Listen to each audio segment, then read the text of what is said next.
বই পড়াটা সবার জন্য অনেক গুরুত্বপূর্ণ। দুনিয়াতে এত ভালো ভালো বই আছে যেগুলো আমরা যদি সারা জীবন ব্যয় করি বই পড়তে, তাও সেটা কিন্তু পড়ে আমরা শেষ করতে পারবো না।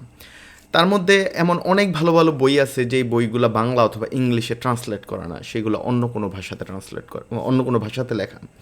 আবার অনেক সময় এরকম হয় যে ইংলিশটা আমরা ওই লেভেলে বুঝি না যে একটা ইংলিশ একটা ভালো মানের একটা বই আমরা পড়ে সেটা বুঝতে পারবো। তো এই ক্ষেত্রে কিন্তু এআই আমাদের সাহায্য করতে পারে। এআই কি করবে? এআই একটা বুক সামারি তৈরি করে দিতে পারে মাত্র 30 সেকেন্ডের মধ্যে। এটার জন্য আমি একটা প্রম্পট দিচ্ছি।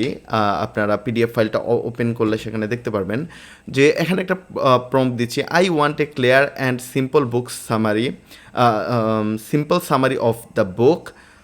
এখানে বইয়ের নাম দিয়েছি আমি অ্যাটমিক হ্যাবিটস। আপনি এখানে কি করবেন? বইয়ের নামটা, আপনার যেই বইয়ের একটা সামারি দরকার সেই বইয়ের সামারিটা আপনি এখানে দিয়ে দিবেন। এতে করে কি হবে, একটা বুক সামারি যখন হয়ে যাবে, একটা বই আপনি সর্বোচ্চ 15 থেকে 20 মিনিটের মধ্যে কিন্তু এই বইয়ের মূল যেই সারমর্মটা, মূল যেই ইম্পর্টেন্ট কথাগুলো সেটা কিন্তু আপনি পেয়ে যাবেন।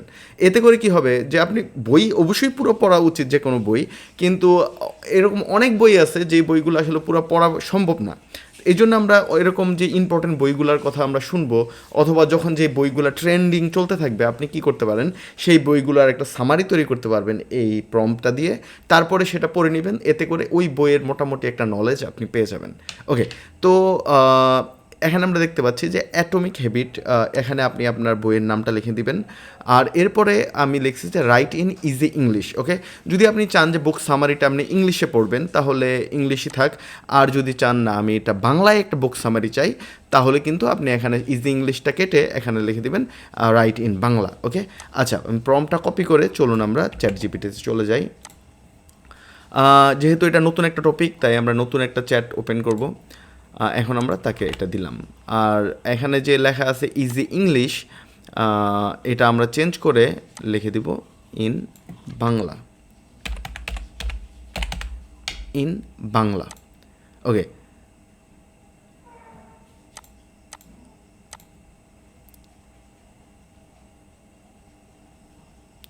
ওকে, সে একটা সামারি তৈরি করে দিচ্ছে অ্যাটমিক হ্যাবিট, মূল বইয়ের সারাংশ। যিনি বইটা লিখেছেন তার নাম হচ্ছে জেমস ক্লিয়ার।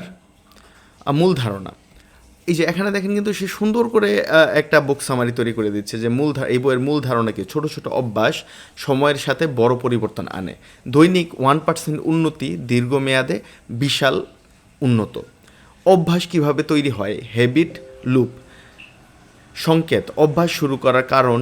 সে একটা ভালো মানের একটা বই সামারি তৈরি করে দিয়েছে। এর মধ্যে যদি এখন মনে হইলো যে আমি কোনো একটা পার্ট আমি আরও ডিটেলসে বুঝতে চাই, তাহলে কিন্তু আমি ওই পয়েন্টটা ধরে তাকে যদি আমি বলি, সে কিন্তু এটা ডিটেলসে আরও বুঝিয়ে দিবে। যে আমি এখানে এটা বলে দিলাম যে সংকেত, অভ্যাস শুরু করার কারণ। ওকে, আমি এটা কপি করে আমি তাকে দিলাম এক্সপ্লেইন মোর অ্যাবাউট ইট।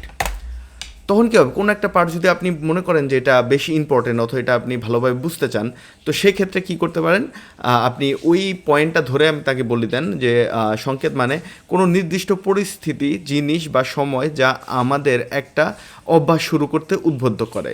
এটা হলো সেই মুহূর্ত যেখানে আপনার ব্রেইন বলে এখন এটা করার সময়। যেমন সে এখানে একটা উদাহরণ দিছে যে সময় বা রুটিন। যেমন অ্যাটমিক হ্যাবিটে কী হয়, আমরা সকালবেলা ঘুম থেকে উঠেই কী করি, মোবাইলটা হাতে নিয়ে নিই। এই যে আমরা মোবাইলটা হাতে নিয়ে নেই, এটা কিন্তু আমরা নিজের ইচ্ছাই নিই না। এটা যে কখন নিয়ে নেই এটা আমাদের খেয়ালই থাকে না। এটা কেন এরকম হয়েছে, যে এই যে সময় বা রুটিন, এটা আমাদের সাথে এমনভাবে মিশে গেছে যে সকালে ঘুম থেকে উঠে আমরা মোবাইল চেক করাটা হয়ে যায় আমাদের একটা অটোমেটিক ব্যাপার। তার মধ্যে আবার আরেকটা কি, রাত 10টা বাজলেই, যেমন ঘুমাইতে যাওয়ার আগে যাদের দাঁত ব্রাশ করার অভ্যাস আছে, তাদের ঘুমাইতে যাওয়ার আগেই অটোমেটিক কখন দাঁত ব্রাশ করে ফেলবে সে কিন্তু এটা খেয়ালই থাকবে না। আরও আছে জায়গা বা পরিবেশ, যেমন বেডে শুয়ে পড়া। যেমন বেডে শুইলে আমরা কী করি, মোবাইলটা খুলে ইউটিউব অথবা ফেসবুক স্ক্রোলিং করতে থাকি। পড়ার টেবিলে বসে, যেমন পড়ার টেবিলে বসলেই কিন্তু আমাদের একটা মাথায় টেন্ডেন্সি আসে, ওকে আমরা পড়ার টেবিলে এখন বসছি, এখন আমাদের কী করতে হবে, পড়তে হবে।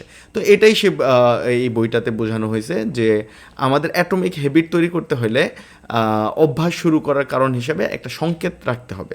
তো আমি জাস্ট বইয়ের সামারি তো আমি দিচ্ছি না, আমি জাস্ট এটা বোঝাচ্ছি যে এইভাবে আপনি একটা বইয়ের সামারি খুব সুন্দরভাবে এই চ্যাটজিপিটির মাধ্যমে তৈরি করে ফেলতে পারবেন এই প্রম্পটটা ইউজ করে। আর যেই পয়েন্টগুলো আপনার আরও বেশি ভালোভাবে বুঝতে হবে সেই পয়েন্টগুলো আপনি কপি করে চ্যাটজিপিটিকে যদি আবার দেন, সে কী করবে ওই পয়েন্টগুলো আরও ভালোভাবে এক্সপ্লেন করতে পারবে।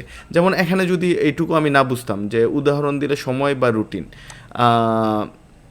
আমি এইটুকু যদি পুরোটাই না বুঝি আসলে কী সে বুঝাইতে যাচ্ছে, এইটুকু আমি পুরোটা দিয়ে আই ডোন্ট আন্ডারস্ট্যান্ড, যে আমি এটা বুঝি নাই, তো তখন সে কী করবে, সে কিন্তু আরও ভালোভাবে বুঝিয়ে দিবে যে আপনার প্রতিদিন নির্দিষ্ট সময় বা নির্দিষ্ট রুটিন যখন একটা কাজ করার সংকেত দেয় তখন সেটা সংকেত হয়। যেমন সকালে ঘুম থেকে উঠে পড়ার পর মোবাইল চেক করা, এই যে এখন কিন্তু সে আরেকটু এক্সপ্লেন করে দিচ্ছে। চলুন আপনি যখন আপনি ঘুম থেকে উঠেন তখন আপনার মাথায় আসে চলো দেখি মোবাইলে কিছু মেসেজ আছে কি না। এই যে এই জিনিসগুলো এটা আমাদের অভ্যাস হয়ে গেছে। তো এই ওয়েতে একটা বই যদি আপনি সামারি করেন, আমি মনে করি না যে 20 থেকে আধা ঘন্টার মধ্যে ম্যাক্সিমাম আপনি একটা বইয়ের ব্যাপারে মোটামুটি একটা ভালো একটা ধারণা পেয়ে যাবেন। তো এই ক্লাসটা এই পর্যন্তই। এই প্রম্পট আপনারা অবশ্যই ব্যবহার করবেন আপনাদের জীবনে, এতে করে আপনাদের লাইফ, আপনি যদি বইয়ের সাথে থাকেন আপনার লাইফ অবশ্যই উন্নত হবে।